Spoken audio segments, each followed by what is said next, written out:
Time now for sports on 104.7 The Cave. Here's Ned Reynolds.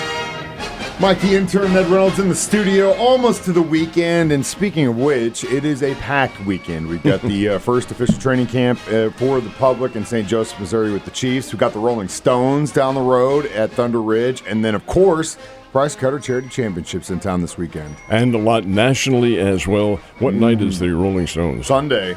That's going to be a big one. Oh, yeah. It's going to be a hell of a weekend. How many do you think? I'm already tired. I have no clue. I'm very curious to see how this area turns up for that. At the price point, everything else, I'm very excited to go with my family, but we'll see. I don't know. I don't want to put a guess out there. Tickets are pretty expensive. Oh, very.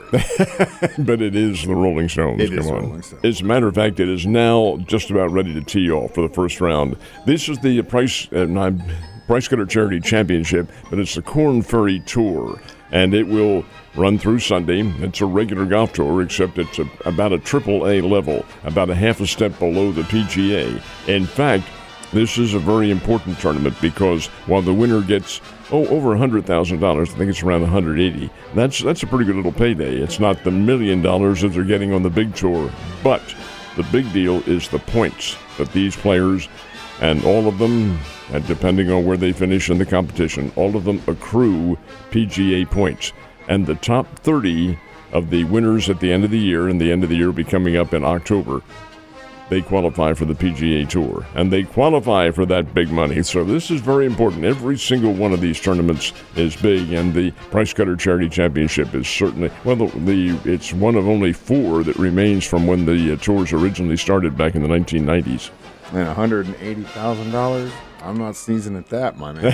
That'll work. The MLB draft is kind of the mental checklist to know that you only got a couple weeks left to do some trading for your team once that's over with. And now we're at the 12 days from now mark. So you think we're going to see the Cardinals make any deals?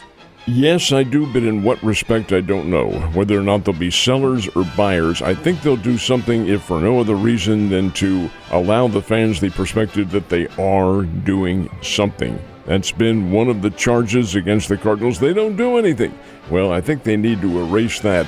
But these next couple of games coming up, and I'm talking about games over a period of weeks. The Cardinals are going to play the Atlanta Braves this weekend. They'll play the Pittsburgh Pirates next week. They have a relatively difficult portion of their schedule coming up. Depending on what they do in the next week and a half or 2 weeks, I think determines what level they take. Kansas City Royals, they're on the cusp of being in contention. I don't think it's going to happen this year, but maybe it will. Who knows? I think they stay put. I think they're right where they like to be, although they would prefer to have some more top-level starting pitching.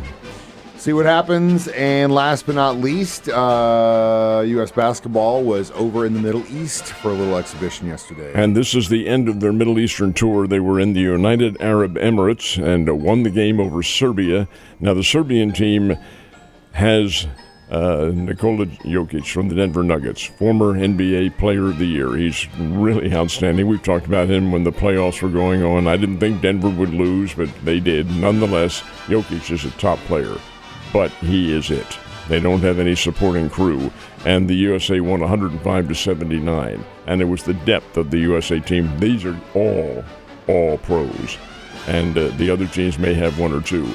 Now they leave the Middle East. They go to London for a couple of games. The first one coming up in London will be Saturday when they play South Sudan, which is making its very first ever appearance in the Olympics. That's a big deal. Now their basketball team, they do have some borderline NBA players on it, but it's probably not going to be much of a contest. And then the final exhibition game, then it's on to Paris for the Olympics. So while we locally are watching the Price Cutter Charity Championship this weekend, we got the British Opening happening at the same time. Where are we at with that? Royal Troon is where they're playing in Scotland, and the competition, Mike, began, and of course you were wide awake to see this, at 12:30 a.m. Now, of course, there's a 6-hour difference, and it's a huge field at Royal Troon.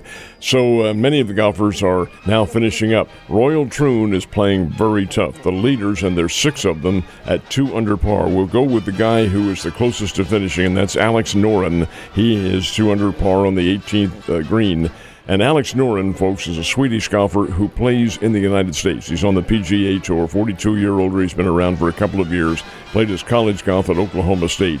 He is 2 under, but so are 5 others. And the list goes on. Rory McIlroy has already begun. After 6 holes, he is even par, and there are a slew of golfers who are even par. Many of the bigger names, Tiger Woods, and that's not meant as an insult, but Tiger Woods and Scottie Scheffler, they'll tee off in about an hour and a half or 2 hours. But this is the British Open, the final of the majors on the PGA Tour. Well, I say PGA Tour, on the World Golf Tour, and it's a big deal. $17 million purse in this one.